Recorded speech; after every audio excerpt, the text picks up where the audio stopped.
Hi friends, வணக்கம். Welcome back to Tamizhamudham. 27 நட்சத்திரங்கள் வரிசையில் 24வது நட்சத்திரமாக சதய நட்சத்திரம் வருதுங்க. சதயம் நட்சத்திரத்தின் அதிபதியாக ராகு பகவான் இருக்கிறாரு. இந்த நட்சத்திரத்தின் அதிதேவதை யமதர்மன்.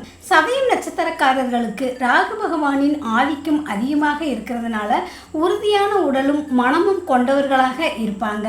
சதயம் ராகுவின் நட்சத்திரமாக இருந்தாலும் இந்த நட்சத்திரம் ராகுவின் தோஷம் பெற்ற நட்சத்திரங்க. இவங்க எப்போதுமே வண்டியில வேகமாக போகக்கூடாதுங்க.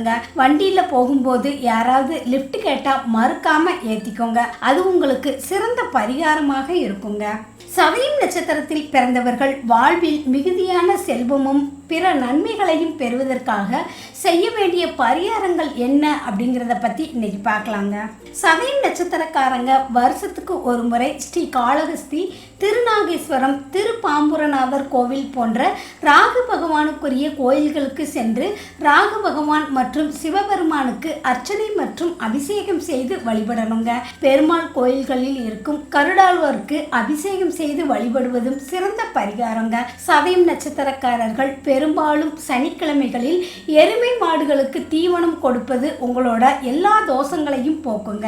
சதயம் நட்சத்திரக்காரர்கள் தீராத நோயினால் அவதிப்படும் காலத்தில் ஒரு 100 பேருக்கு சுத்தமான பசும்பாலை அருந்துவதற்கு கொடுத்தால் உங்களோட நட்சத்திர தோஷம் நீங்கி எதிர்கால வாழ்க்கையில் பல நன்மைகளை பெறலாங்க. சனி மற்றும் செவ்வாய்க்கிழமைகளில் சிறிது கருப்பு எள்ளுடன் வெள்ளத்தை கலந்து எறும்புக்கு உணவாக கொடுத்து வருவது உங்களோட அனைத்து தோஷங்களையும் போக்கி வாழ்வில் செல்வ வளம் பெருக செய்யும் சிறந்த பரிகாரங்க. நீங்க சதய நட்சத்திரமா? அப்போ இந்த பரிகாரத்தை செஞ்சு பாருங்க. உங்க வாழ்க்கையில செல்வ வளம் நிச்சயம் பெருகுங்க. இதை பற்றிய உங்களோட கருத்துக்களை மறக்காம கமெண்ட் பாக்ஸ்ல கமெண்ட் பண்ணுங்க.